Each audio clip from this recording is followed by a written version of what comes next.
अरे मियाँ वोट उनको देगा ही नहीं, 100 साल में नहीं देगा। मियाँ को सब्जी भी बेचने नहीं देगा, नौकरी भी करने नहीं देगा, 4th ग्रेड का चाकरी भी नहीं देगा, उन लोगों को कोई किस्म का फैसिलिटी नहीं देगा, तो मियाँ उनको क्यों वोट देगा? भीख मांगते मांगते हेमंत बिश्व शर्मा साहब आधे पागल हो जाएंगे, लेकिन कोई एक मियाँ भी उनको वोट नहीं देगा। तो पोलीगेमी का भी ये बिल लाने वाले है तो हाँ, लाने दो ना, लाने में तो क्या आपको लगता है कि इस पोलीगेमी के जरिए पोलीगेमी रहा है क्या? देखो, ट्रिपल तलाक है, पोलीगेमी है और पता नहीं क्या है, सबका मकसद है मुसलमान को टारगेट करना, मुसलमान को बेइज्जत करना, बेइज्जत करना। इंशाल्लाह इज्जत देने वाला अल्लाह है। मुसलमान की इज्जत देने के लिए वो अल्लाह क्या कर सकता है, ना आप सोच सकते हो ना हम सोच सकते।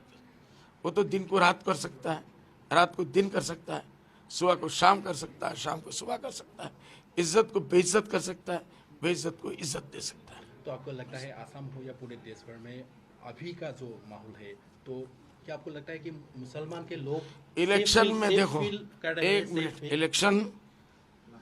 इलेक्शन के टाइम पे चाहे कितना भी, अभी क्या नाम है उनका, आरएसएस के चीफ मोहन भागवत साहब, कुछ दिन पहले योगी आदित्यनाथ से 3 घंटे का मीटिंग हुआ।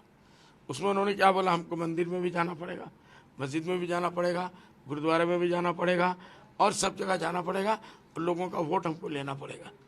मोदी जी ने 3 महीना पहले कहा कि 10% माइनॉरिटी का वोट हमको चाहिए।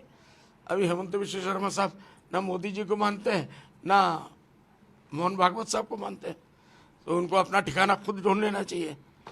तो मुसलमान सेफ है क्या जी, देश भर में? मुसलमान हम लोग बहुत सेफ है, और ये छोटे मोटे झटे घर घर में होते, कहाँ नहीं होता। यार हम लोग सेफ है, कोई घबराया हुआ नहीं है।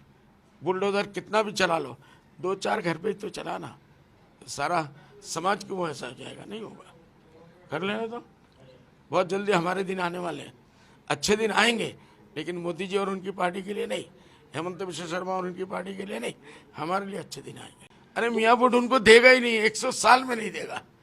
मियाँ को सब्जी भी बेचने नहीं देगा, नौकरी भी करने नहीं देगा, 4th ग्रेड का चाकरी भी नहीं देगा, उन लोगों को कोई किस्म का फैसिलिटी नहीं देगा, तो मियाँ उनको क्यों वोट देगा?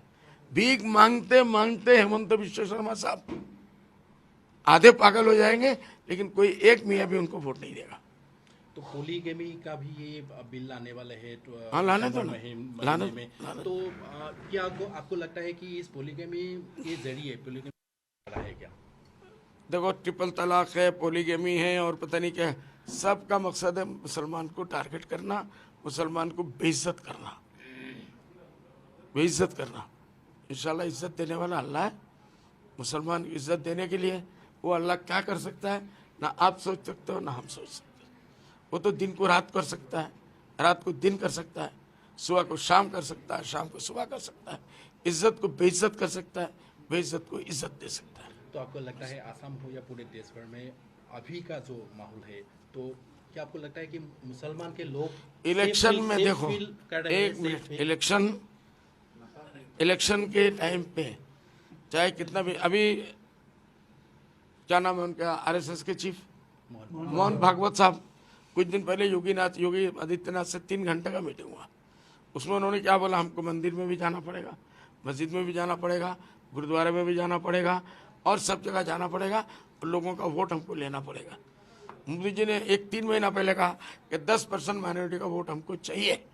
अभी हेमंत बिश्व शर्मा साहब ना मोदी जी को मानते हैं, ना मोहन भागवत साहब को मानते हैं, तो उनको अपना ठिकाना खुद ढूंढ लेना चाहिए।